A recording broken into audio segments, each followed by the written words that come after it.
السلام علیکم ناظرین، پروگرام مظلوم کی آواز کے ساتھ آپ کا میزبان زاہد اقبال حاضر خدمت۔ تو ناظرین آئیے چلتے ہیں رائے ونڈ روڈ ارائیاں جیا بگا روڈ کی جانب۔ آج ہم آپ کو دکھاتے ہیں کہ یہ جو روڈ ہے یہ عرصہ 6 ماہ پہلے سے ہی ٹوٹ پھوٹ کا شکار ہو چکا ہے اور آج تک کبھی کسی ایم پی ایم این اے کا گزر نہیں ہوا یہاں سے۔ اور دیکھتے ہیں کہ عوام کے ساتھ دھوکے کس طرح کیے جاتے ہیں کہ جب ووٹ لینے کے لیے آپ جلسہ کرتے ہیں تو اسی علاقے میں آپ آ کے کہتے ہیں کہ جی ہم یہ کر دیں گے، ہم وہ کر دیں گے، تو جھوٹ بولا جاتا ہے ہماری عوام کے ساتھ۔ یہ ان کی جو نااہلی ہے ہمارے سیاستدانوں کی، ان کا منہ بولتا ثبوت ہے۔ جو میڈم مریم نواز شریف نے وعدہ کیا، جو دعویٰ کیا کہ صاف ستھرا پنجاب، اور 100 دن میں ہماری کارکردگی دیکھیں جو 300 سال تک کوئی نہیں کر سکتا، تو یہ ہے کارکردگی۔ اور یہ ہم دکھاتے ہیں لائیو مناظر، ہم آپ کو دکھاتے ہیں، جھوٹ نہیں ہوتا، کوئی اس طرح کا نظام نہیں ہمارا، اور فیک خبر نہیں ہوتی، حقائق میں مبنی ہم بات کرتے ہیں۔ ہمارا پروگرام ہوتا ہے سچا اور کھرا، سچی اور کھری بات کرتا ہوں۔ میں فوجی باپ کا بیٹا ہوں، نہ کبھی جھوٹ بولا ہے اور نہ مجھے جھوٹ بولنے کی ضرورت ہے۔ تو عوام کو ریلیف دینا کس کی ذمہ داری ہے؟ آخر حکومتوں کی ذمہ داری ہے۔ عوام اپنی مدد آپ کے تحت کام کر سکتی ہے، کس طرح کام کر سکتے ہیں یہ ہم آپ کو لائیو مناظر دکھاتے ہیں کہ یہ ایک فیملی پھنسی ہوئی ہے اور یہ لوگ، ان کی گاڑی پھنس چکی ہے۔ لوڈر رکشے کو انہوں نے منگوایا، پھر رسی کے ساتھ باندھا، اس کے بعد انہوں نے اس کو نکالا۔ تو آف کیمرہ جب ہم نے ان کو دیکھا تو کتنی دیر سے فیملی پھنسی رہی ہے۔ تو عوام کو ریلیف دینا کس کی ذمہ داری ہے؟ یہ ہم آپ کو دکھاتے ہیں، میرے کیمرہ مین آپ کو دکھائیں گے لائیو مناظر۔ وہ لوگ جو جھوٹ بولتے ہیں، جھوٹے پر لعنت۔ میرا کوئی بھی پروگرام اگر جھوٹا ہو تو جو چور کی سزا وہ میری سزا۔ حق پہ مبنی بات کرنا، حقائق پہ مبنی بات کرنا ذمہ داری ہے، صحافتی ذمہ داری ہے، اچھے طریقے سے نبھائیں۔ ہم اپنی صحافی برادری کو، وکلا برادری سے اپیل کرتے ہیں کہ اپنے جو فرائض منصبی ہے ان کو بہترین طریقے سے سر انجام دیں۔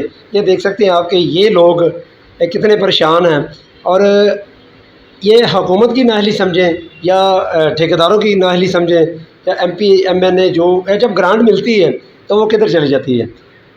کیا لوگ اپنی جیبوں میں رکھ لیتے ہیں؟ کیا لوگ اپنی جیبیں بھر رہے ہیں صرف اور صرف سیاست میں؟ اور جب کرسیاں آ جاتی ہیں آپ کے پاس، آپ اپنے گھروں میں بیٹھ جاتے ہیں، جسٹ اپنی جو جیبیں گرم کرنے کے لیے آتے ہیں اور عوام کو پوچھا نہیں جاتا۔ یہ ہم آپ کو دکھاتے ہیں اور دیکھ رہے ہیں آپ یہ لائیو مناظر۔ اب میری مجبوری یہ تھی کہ میں اس کے اندر جا کے ان کا انٹرویو نہیں کر سکا۔ تو اس طرح کے نظام جو ہیں وہ پاکستان میں بہت سا نظام ہے ہمارا۔ پنجاب بہت بڑا پنجاب ہے، آپ ایک رائے ونڈ کو درست نہیں کر سکتے۔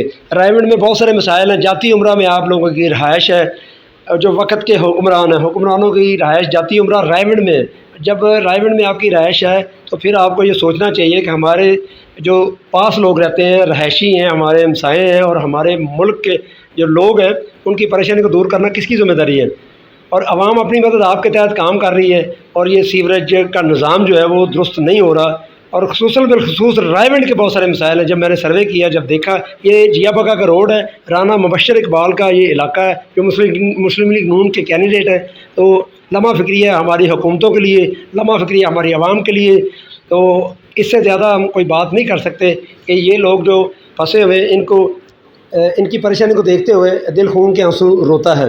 تو حکومت تک ہماری یہ جو ویڈیو ہے یا آواز پہنچے تو حکومت پنجاب کو فوری نوٹس لینا چاہیے، ایسے اقدامات کرنے چاہیے کہ جو عوام کی بہتری کے لیے ہو، عوام کی سہولت کے لیے کام کرنا آخر کس کی ذمہ داری ہے؟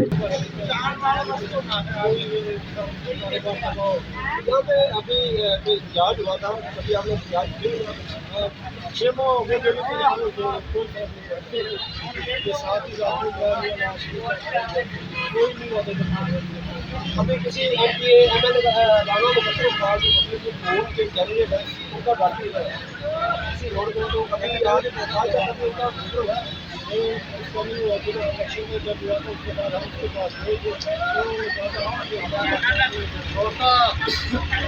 تو یہ آپ نے سن لیا کہ نواز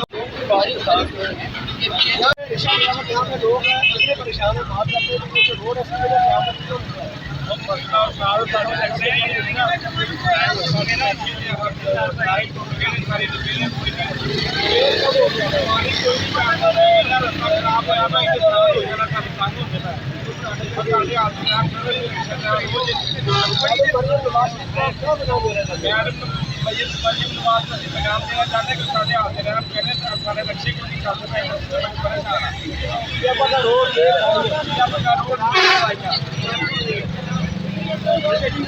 یہ رکشہ ڈرائیور یہ بھی پریشان ہے، عوام پریشان ہے بجلی کے بلوں کی وجہ سے اور مہنگائی کی وجہ سے۔ جو چیز ہے اور کو 150 روپے کی تھی